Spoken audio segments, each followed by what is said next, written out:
was on my problem from like a black media. I was young. President John Dramani Mahama address a state of nation address. Now I was young or can be a woman and someone me pesa yako ekokutie and someone.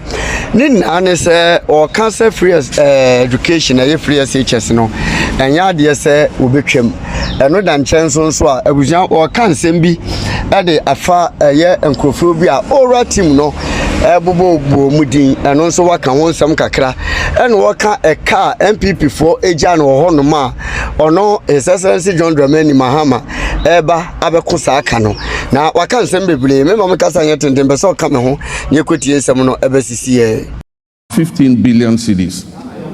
Mr. Speaker, notwithstanding this gloomy background, I remain committed to leading this government and taking every necessary step to reset our economy, getting things back on track, and working with the good people of our country to build the Ghana we want.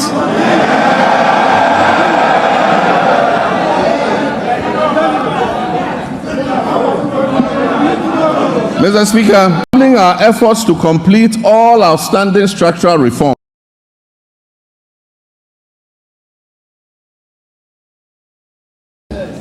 through the budget, we will implement corrective measures to restore fiscal discipline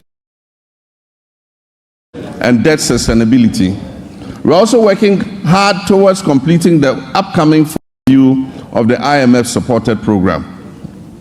The review is scheduled from April 2nd to April 15th, 2025, and the IMF Executive Board is expected to approve it in June of this year, and adopting prudent debt management practices to ensure prompt repayment of upcoming domestic and external debt maturities. In this respect, all our people, I believe there's absolute wisdom in what our elders say, that two heads are better than one. Tikro and Kwejina. Consultation and consensus building have always proven to be better than unilateral decision making.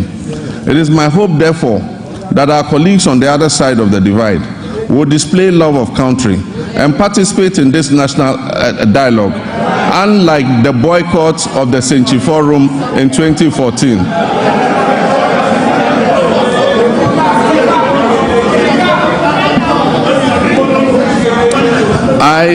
I humbly choose a different path of accommodation and cooperation with all stakeholders.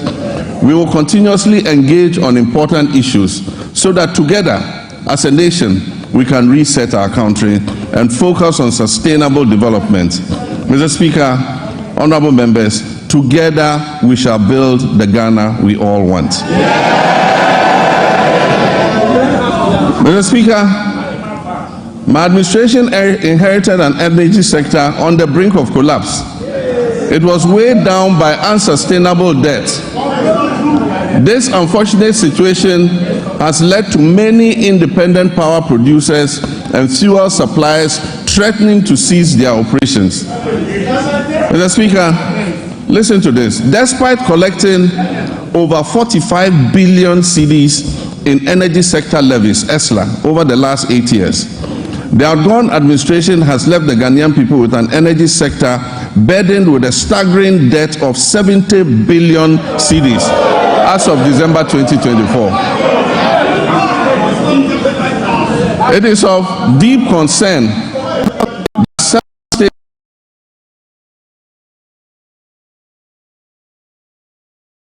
as urgent interventions are made, many of them will go under. Financial distress in the energy sector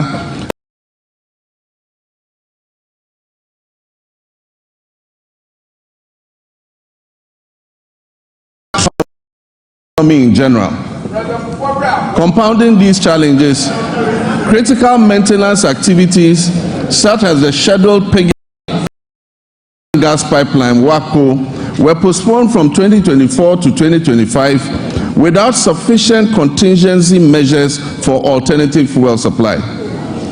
As a result, my administration has had to swiftly mobilize resources to secure emergency fuel supplies to ensure that electricity generation continues despite the closure of the West African gas pipeline. I've been informed that the pigging exercise will be completed in the first week of March, and once again additional gas will flow from Nigeria. We are anticipating a marked improvement in the power situation once this begins. While the current state of our energy sector poses grave concerns, we must remain resolute in our commitment to restoring stability.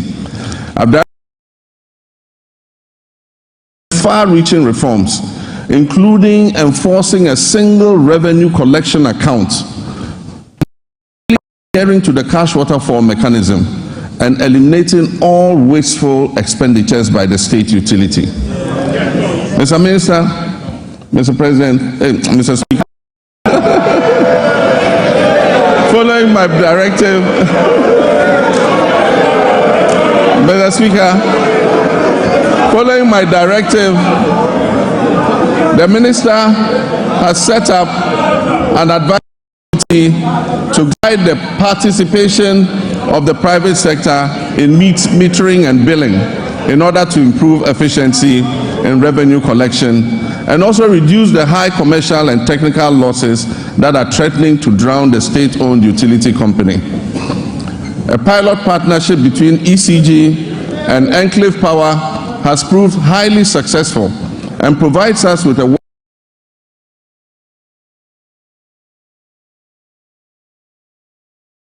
This is an organization in Ghana. Enclave Power provides to all companies operating in the free zones enclave with 99% revenue collection and nearly 100% uptime in power supply. This is being done here in Ghana. We can use it to cover the rest of the nation to ensure that we get revenue compliance and be able to bring down tariffs for our people. I'm still getting used to being president, that's why I said Mr. President. Mr. Speaker, reduction in commercial and technical losses will lead to affordable tariffs for everyone and will bring relief to all users of electric power. We also aim in the medium term to achieve 100% gas utilization for power production and to eliminate completely the use of crude oil and fossil fuels. This will save Ghana hundreds of millions of dollars spent on the importation of fuel oils for power production annually. With regards to renewable energy, this administration will soon operationalize a renewable energy and green transition fund to enhance efficiency and accelerate Ghana's transition to renewable energy. This initiative will drive investments in sustainable energy solutions, including solar street lights, rooftop solar installations, off-grid solar systems, electric vehicle charging stations, and rechargeable outboard motors. These measures will reduce dependence on the national grid and position Ghana as a leader in Africa's green energy transition. Mr. Speaker, Ghana's petroleum sector has witnessed a precipitous decline, with crude oil production sinking by more than 32%. This has resulted from the high opacity levels, business climate, and excessive political interference in the sector, culminating in most of the major oil companies exiting and stalling all upstream activities. The decline in upstream activity is obvious to any person familiar with the twin cities of Sekondi and Takoradi. Just under a decade ago, these cities were the bustling epicenter of fabrication, logistics, service activity, visit reveals many shut down facilities and many businesses have packed and left the shores of our country. Hundreds of workers have been laid off and left unemployed. I wish to assure the good people of Sekondi Takoradi and indeed the whole Western region that we are going to breathe life back into your area.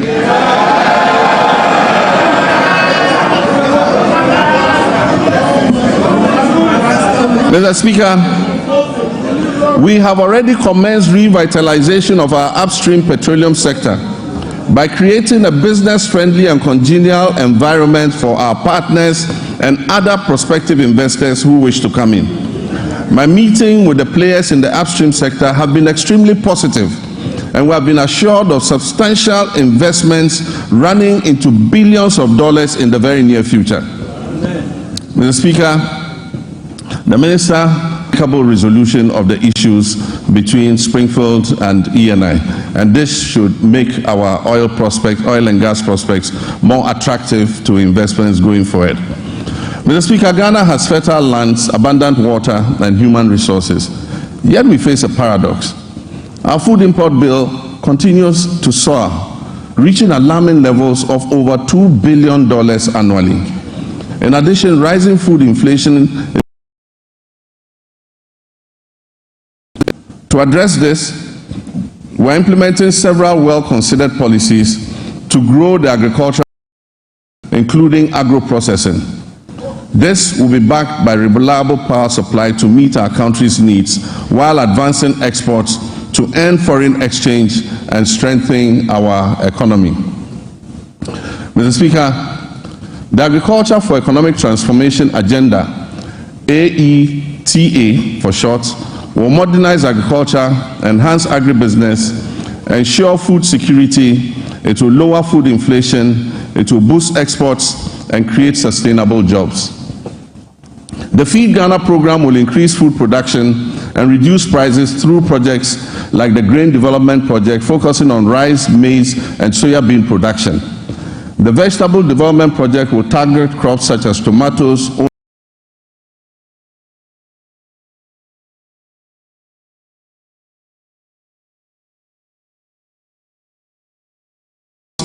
Ghana imports 95% of its poultry needs, which costs over $300 million annually.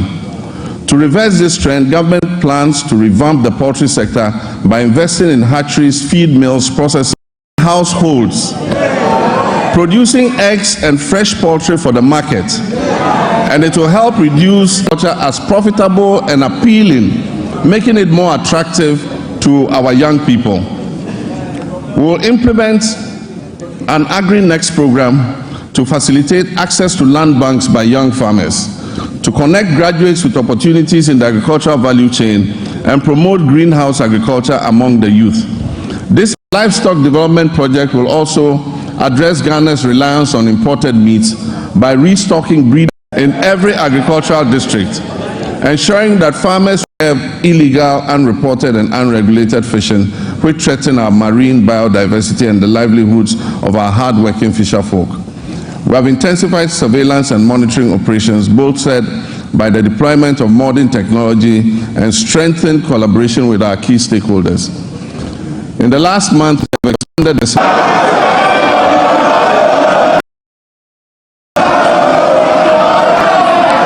Mr. Speaker, as part of our Operation Recover All the Loot policy, ORA, I've already tasked our investigative bodies to bring the culprits of the National Service Ghost Name scandal to justice. Such brazen theft of public funds must not go unpunished. It is estimated that the criminal addition of some more than 80,000 ghost names could have yielded the suspects over 50 million Ghana cedis every month.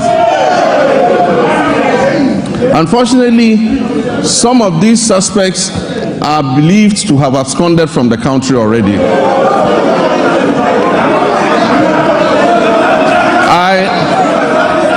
I have directed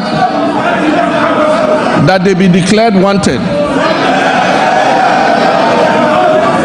and their assets traced and frozen until investigations are completed.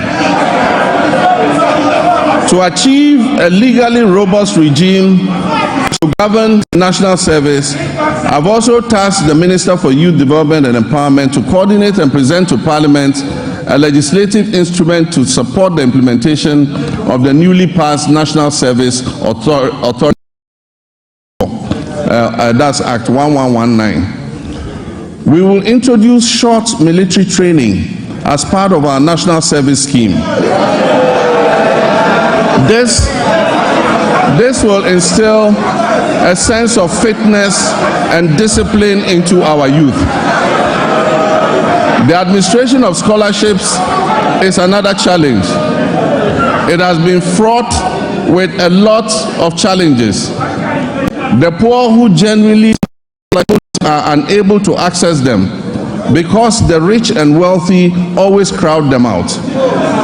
To fulfill our government's vision of promoting transparency, equity, and sustainability in the scholarship scheme, we shall streamline the award process to ensure that not only deserving youth benefit from the system, deserving youth benefit from the system.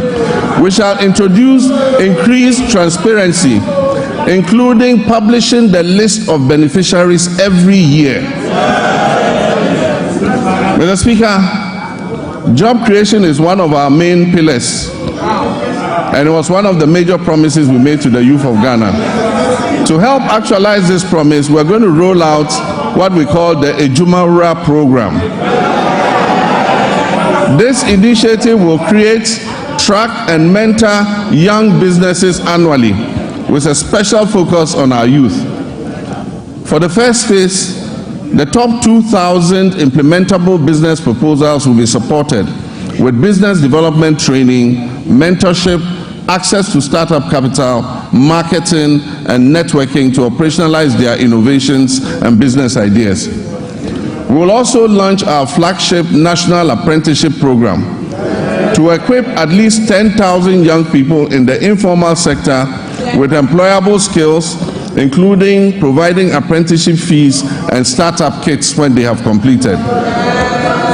The Youth Development and the Interior Ministries will facilitate the training of our young people in the Okada business. In areas such as road safety regulations, financial literacy, and digital skills, as well as facilitating the acquisition of motorbikes. We will introduce electric motorcycles on a high scheme to eliminate the use of petrol and make their businesses more profitable. Mr. Speaker, Her Excellency the Vice President's Empowerment for Women and People with Disabilities program will also be launched this year. The program will target women and people with disabilities and other vulnerable groups to build their capacity and offer them access to finance to create their own jobs. Mr. Speaker, the Ministry of Communications, Digital Technology and Innovations will also focus on developing youth IT skills and fostering innovation. Under the 1 Million Coders program, young people will receive training in coding, web app development, digital marketing, and other digital skills. This initiative aims to equip them with the necessary skills for employability in the digital ecosystem. We must see meaningful and relevant education to prepare our youth for today's technology-driven job market. Despite various reforms, issues related to I'm committed to ensuring that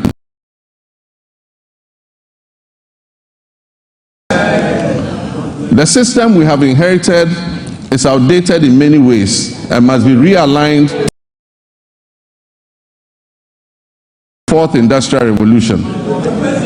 Recognizing the urgent need for national dialogue on education and in the spirit of inclusive governance, I launched the National Education Consultative Forum on February 18th in Ho. I look forward to the recommendations which we will incorporate into our sectoral policy reforms.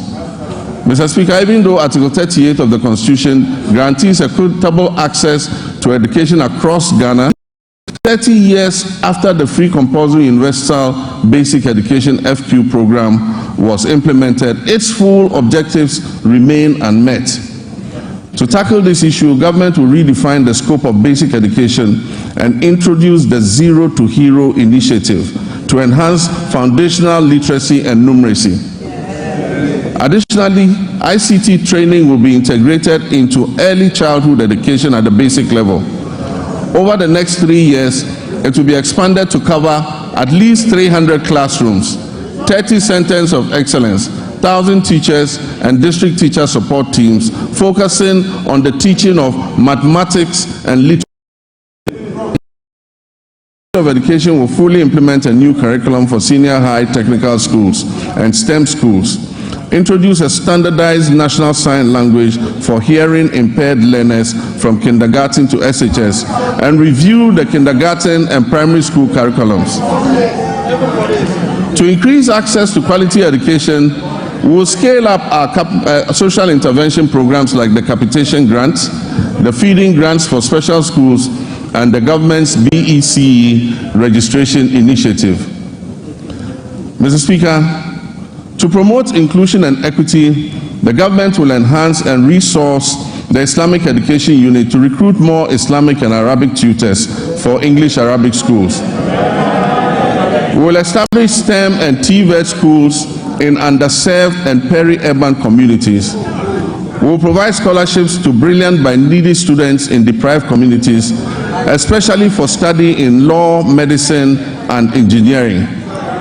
We will support Islamic colleges of education with infrastructure and logistics, and will enroll youth in Zongo and deprived urban communities in the National Apprentice Program and offer free technical and vocational training.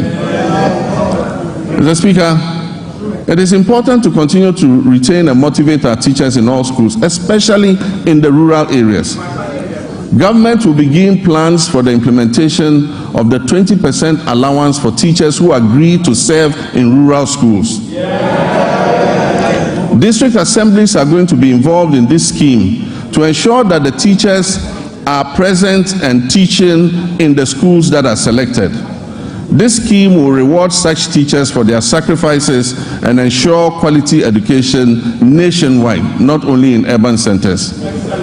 Mr. Speaker, as part of our Teacher Dabre initiative, the construction of teacher accommodation units to improve welfare and attract teachers to rural areas will commence this year. Mr. Speaker, no new school will be built in this country without teachers' accommodation.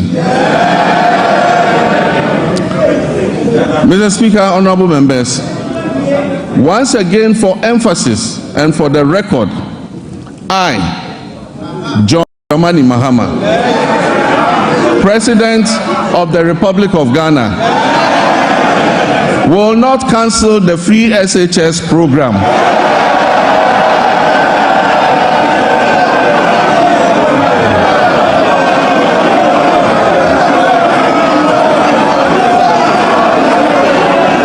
I will not cancel the free SHS program.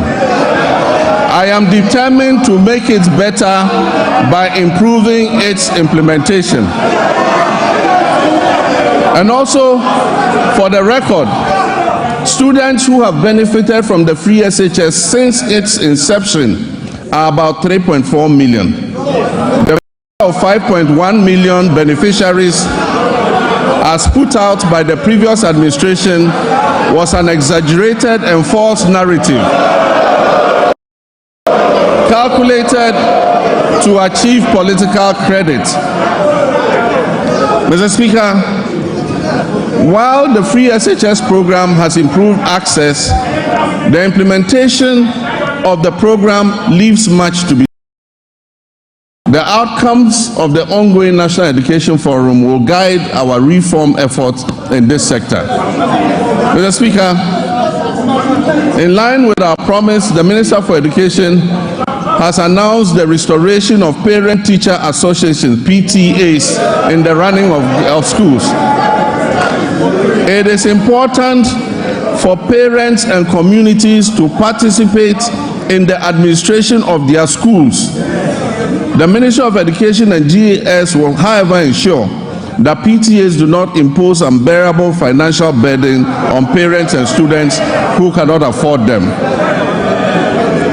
Mr. Speaker, the double track system remains a challenge, and we are committed to eliminating it by accelerating school infrastructure expansion and completing stalled educational projects.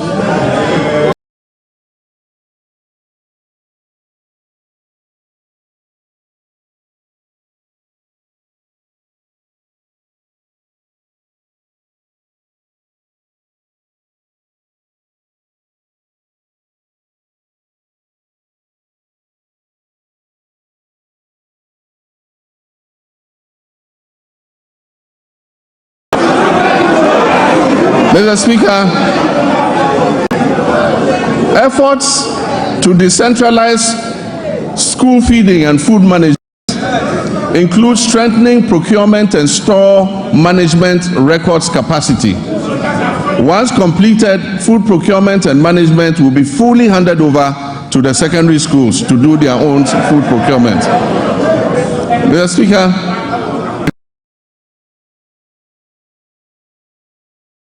to national development, STEM, will therefore expand at all levels to equip all students for the global economy. We don't believe in building single standalone STEM schools. We believe that STEM must be part of the curriculum of every secondary school. Mr. Speaker, will be established to provide practical skills. Will get a center of excellence to expand technical and vocational education training. Mr. Speaker, honorable members, Ghana has consistently missed its gross tertiary enrollment targets with a rate below 22%, far from the 40% goal that has been set by 2030. Despite over 460,000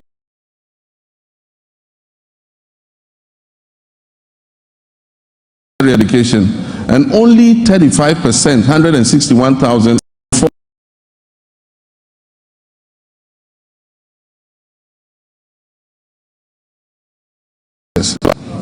To address this, government is introducing a no-fee stress policy, admission fees.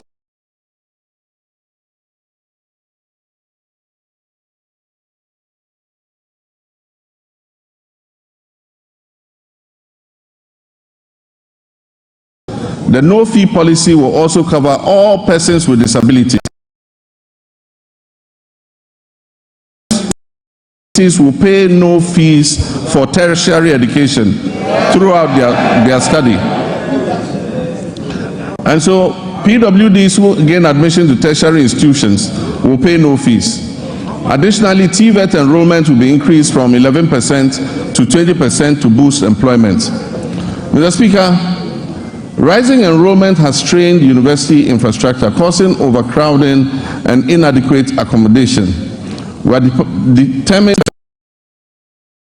and align tertiary education with national goals, particularly in STEM. Feasibility studies for new or universities to be established in the 6 new regions will commence this year. Seed funding for these projects will come from the GET Fund in order to enhance access. Government will this year engage with the existing public universities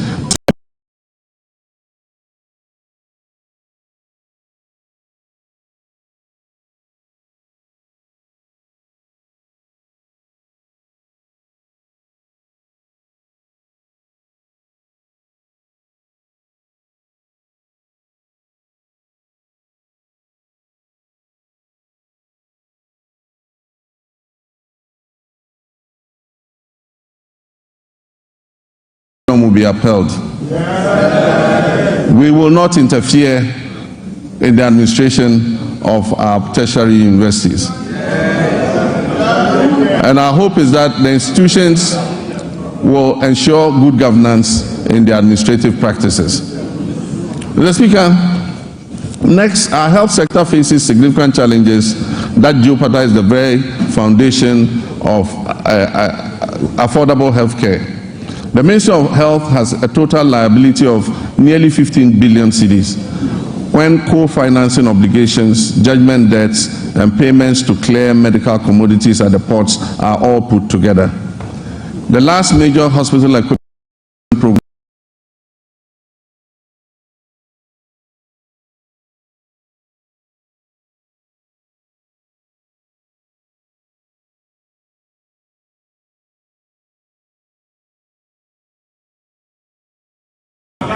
the Agenda 111 program, which was started as a knee-jerk reaction during the COVID-19 pandemic, when the Ghanaian public had begun to have previous administration had made in health facilities, and began to lament the many hospital projects that had stalled under the previous administration, a promise was made to build 111 hospitals. Mr. Speaker, I'm sad to note that there is no dedicated funding source for such a gargantuan project. There is no dedicated funding source for this gargantuan project. Mr. Speaker, for the record, as I speak, not a single Agenda 111 hospital is operational. In any part of Ghana, I challenge you, not one is operational.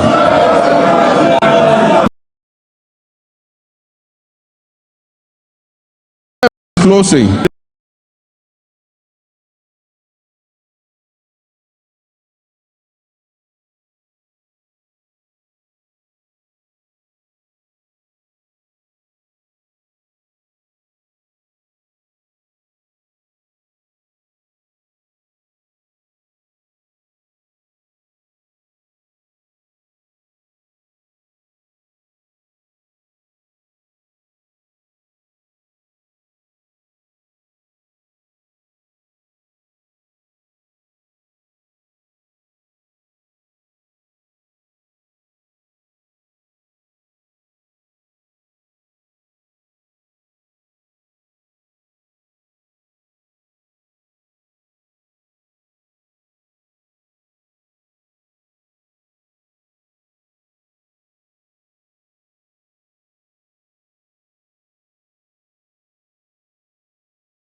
The withdrawal puts at risk approximately 28 million earmarked funds for malaria, maternal and child health, nutrition, and HIV/AIDS. It also covers some programs being run at the Noguchi Memorial Institute in research. The impact will be challenging without urgent intervention. I've therefore directed the Minister of Finance to make immediate financial arrangements to mitigate this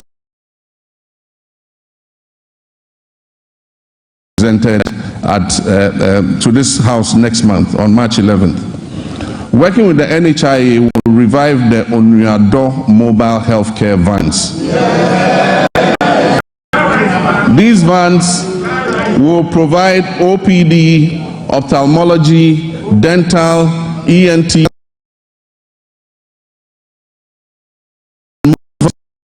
in our country.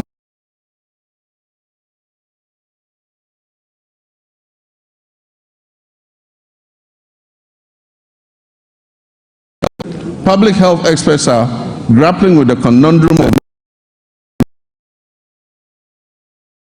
the nature of disease outbreak, suggests we must make our health systems more resilient to shocks.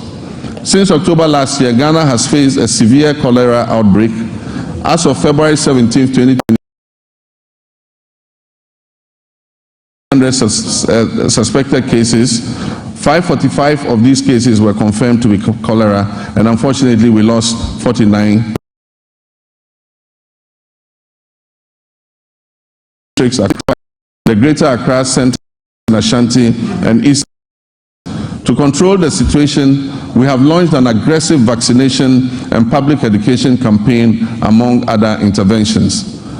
Mr. Speaker, Sanitation within the context of infectious disease outbreaks, personal hygiene, and environmental sanitation must be a major priority for us.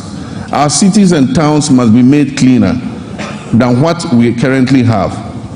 We commit to right the wrongs and keep our cities and communities clean through appropriate investment, supervision, and performance tracking in the sanitation sector. Mr. Speaker, as I speak, the Upper West region is facing a severe meningitis outbreak. And I know, Mr. Speaker, you have made an important contribution to ameliorate the situation in your region, and I commend you for that.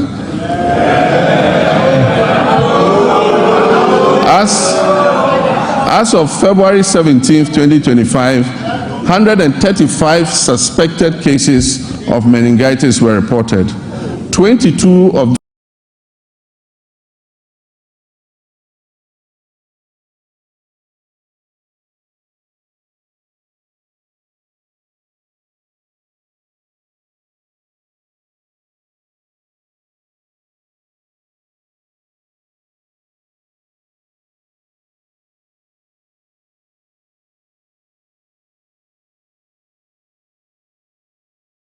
actively developing the framework for the rollout of the free primary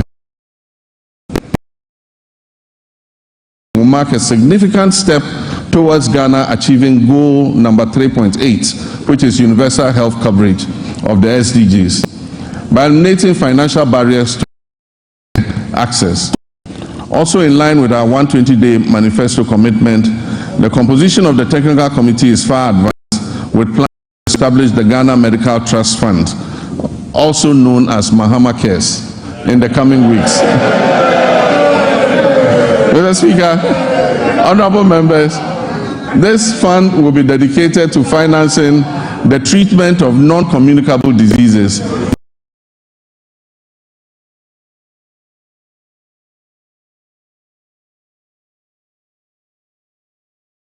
in 2025, with further support to be mobilized from private sector partners of the fund. Once operational, the Ghana Medical Fund, otherwise known as Mahama Cares, will directly address the financial burden of patients who require dialysis treatment, cancer care, and other critical non-disease-related interventions.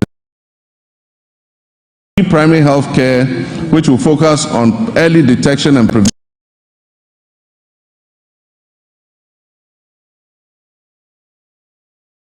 financial burden of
where everyone can engage fully and equally in social, economic, and political life. With my Vice President, the history-making Professor Nana Jane Opoku-Agyeman, we will engage with all prioritize gender equity and social justice. We will establish strong social protection mechanisms and enhance legal safeguards for women, girls, and other vulnerable groups. Our initiative would include enacting comprehensive law designed to dismantle harmful social norms, to enhance access to young women, and reduce overall vulnerability in society. Mr. Speaker, to take a moment to commend you and this House for your unwavering support and guidance, which were instrumental in passing the Affirmative Action Act.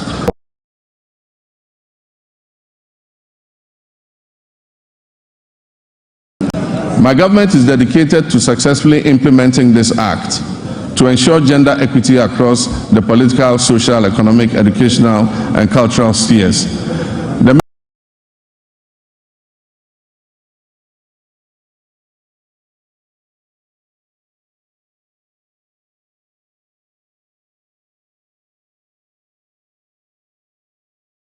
I'm pleased to that women currently make up 23.21% of all appointments. And we are diligently working towards reaching the targets set forth. We are concerned about achieving gender balance, especially at the local government level. Encouraged to apply for the positions of metropolitan, municipal, and district chief executives. And unfortunately, the few who have courageously applied on very flimsy and parochial grounds. It is my hope that the National Constitution Review Conference will clear a pathway to then be obliged to encourage and support more women to apply and stand for these elective positions. In our pursuit of empowering women, Mr. Speaker, we'll establish the Women's Development Bank. This will be a specialized financial institution designed to support businesses owned and led by women.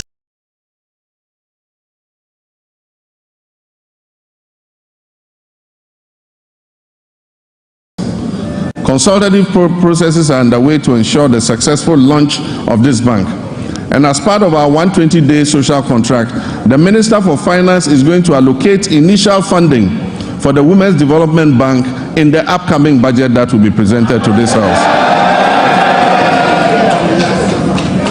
Mr. Speaker, we are also implementing measures to expand the Livelihood Empowerment Against Poverty program under our Big Leap initiative. As we work towards completing the Ghana National Household Data Census by this year, 2025, we reassess the status of LEAP beneficiary households to facilitate the enrollment of new beneficiaries. Mr. Speaker,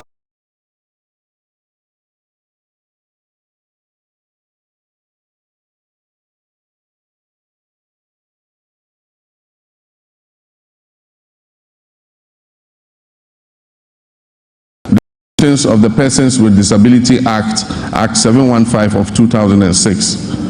We reiterate our commitment to ensuring that individuals with disability have access to free tertiary education and equal opportunities to pursue their academic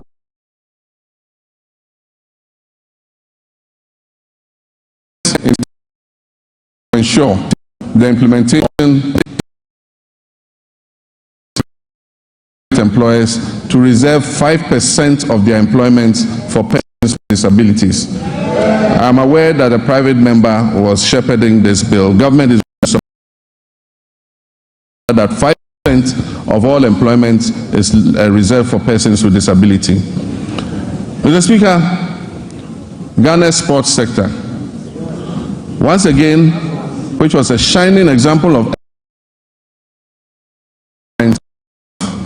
at a very our nation has been celebrated and has in boxing, football, and athletics. Unfortunately, this is no longer the case. However, recent years have unveiled depressing structural deficiencies in administration, funding, infrastructure, and talent development. Immediate and comprehensive reforms are imperative to reclaim our rightful place on the global sports stage. Mr. Speaker, We will develop a comprehensive national sports policy to align with international norms. This policy will be accompanied by an exhaustive review of the Sports Act of 2016, that is Act 934, and the rigorous enforcement of the Sports Regulations 2023 LI 2477. Infrastructure development remains paramount in our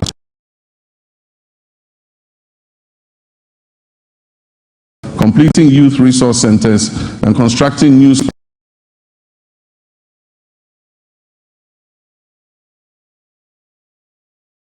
participation in sports at the grassroots level.